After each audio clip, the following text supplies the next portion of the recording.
Well, as I discussed yesterday, the Chinese were very interested in trying to intimidate the planned protest march that was set to happen on today, or I guess it would be yesterday by now in Hong Kong. But the Saturday march that was set to occur in Hong Kong was something that was highly anticipated to be a big event that would see a huge turnout of people and potentially maybe a turning point in favor of the protest movement. And so the Chinese tried to do a lot of things to try and deter that. For one, they did not approve their march, so if a march did take place, it would have to be illegal.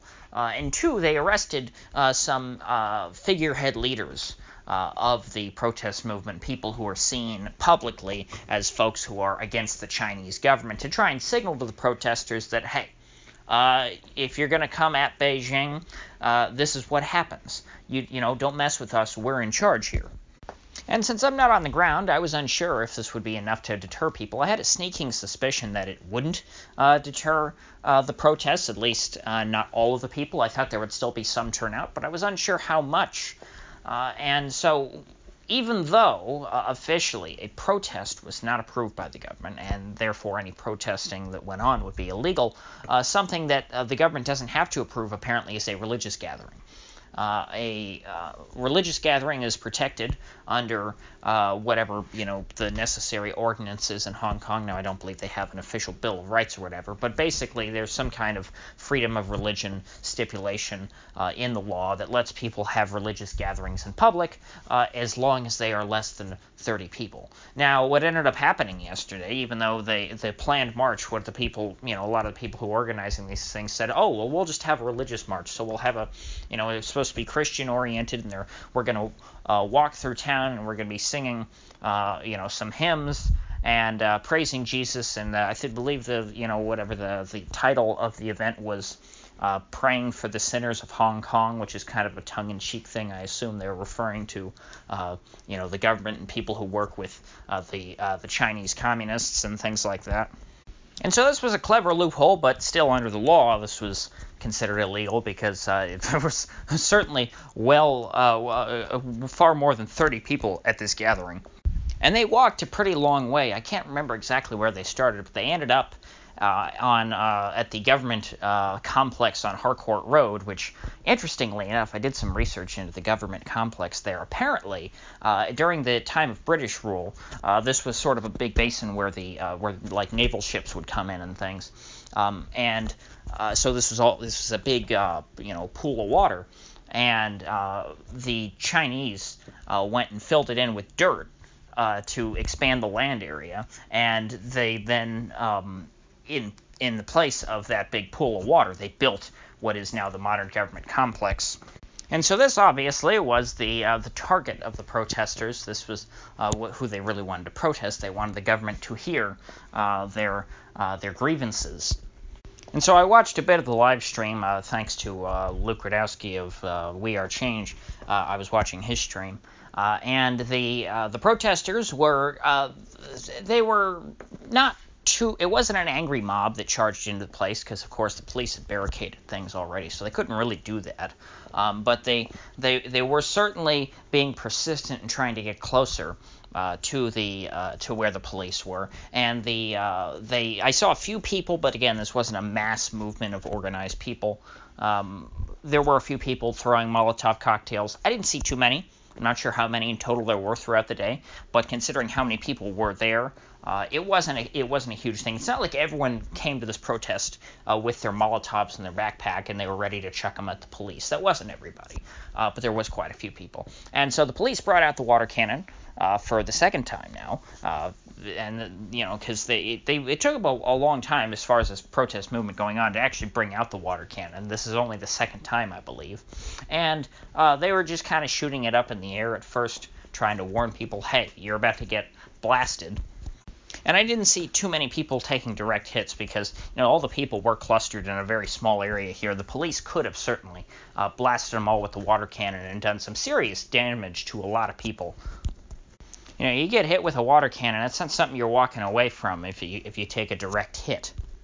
But in addition to the standard water cannon, something that was quite interesting that came out was they had some of the water from a different water cannon had this blue dye in it. And what obviously seemed to be the case is that blue dye, whoever got hit by it, would sort of that dye would probably stay on their skin for a little while and in their clothes, so that if the crowd dispersed or whatever, and the government wanted to go round up all the protesters later, they would know if they saw anybody with blue dye on them, then that was somebody who was at the protest who they could arrest. So that to me would have been the scariest event of the day, because if I were in that crowd and I were up front, I would have probably turned tail and run when I saw that blue dye, because you don't want to get doxxed in this kind of a situation. You don't want the government to know exactly who's protesting.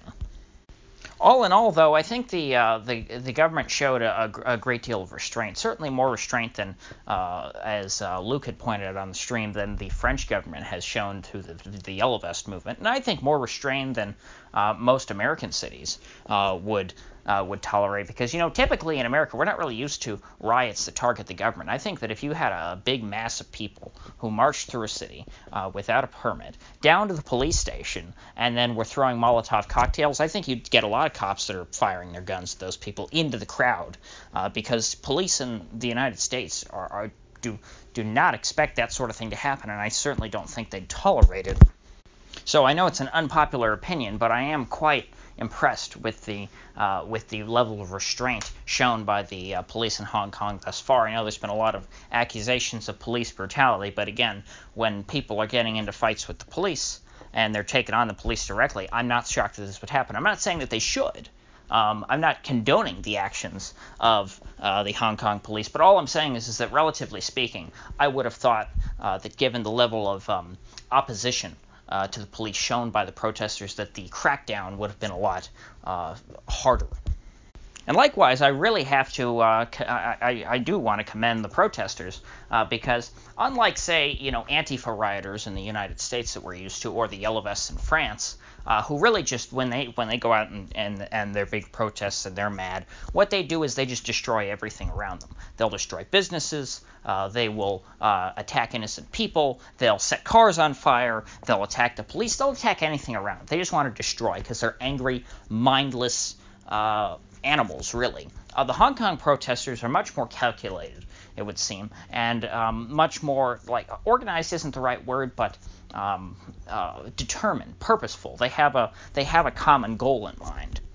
And because of that, they're pretty peaceful when it comes to people who are, not their targets. They're not going around. I haven't seen any videos of Hong Kong protesters going around and smashing the windows of businesses and, burning stores down and setting cars on fire.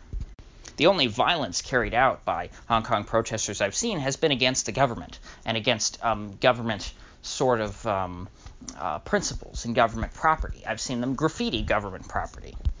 We, of course, saw them break into the Legislative Council a couple months ago and parade around in there and smash windows and things. But again, this is actually who their target is. This is the government. This is the people that they're fighting. They're not taking on innocents. They were attacking the government that they want to overthrow. And for that reason, I think they actually have a chance of success in winning some more popular support, because, if I were someone in Hong Kong and the protesters came and destroyed my store, let's say I'm a dentist or something, if they come and destroy my dentistry, my storefront, well, I'm not going to be too happy with the protesters, and I'm not going to want them to continue, and I would probably, just for my own sake, applaud if the police cracked down on them so that they would stop rioting and destroying my business. But the Hong Kong protesters are not doing that. So they're giving people a chance to support them, which is something a lot of other movements don't do. So overall, I think that the Saturday protests went very well for the Hong Kong independence folks, and I look forward to see what they have going on in the future. I hope that no more of them get arrested, but it seems to me like the Chinese are still trying to avoid being too heavy-handed, but we're going to have to see them escalate eventually, because this can't go on forever. Because at this rate, I see no sign that the protesters are going to stop, and certainly the Chinese would never withdraw from Hong Kong without a fight. So the protesters aren't going to get what they want, and the Chinese aren't going to get what they want. Some of them have to ramp up the violence at some point. It's just a matter of when at this point. So if you gained anything of value out of this video, I'd appreciate you clicking that like button and sharing this video. And if you haven't already, please do subscribe, because I do upload every day and I'd hate to have you miss one. So I'll see you folks back here tomorrow.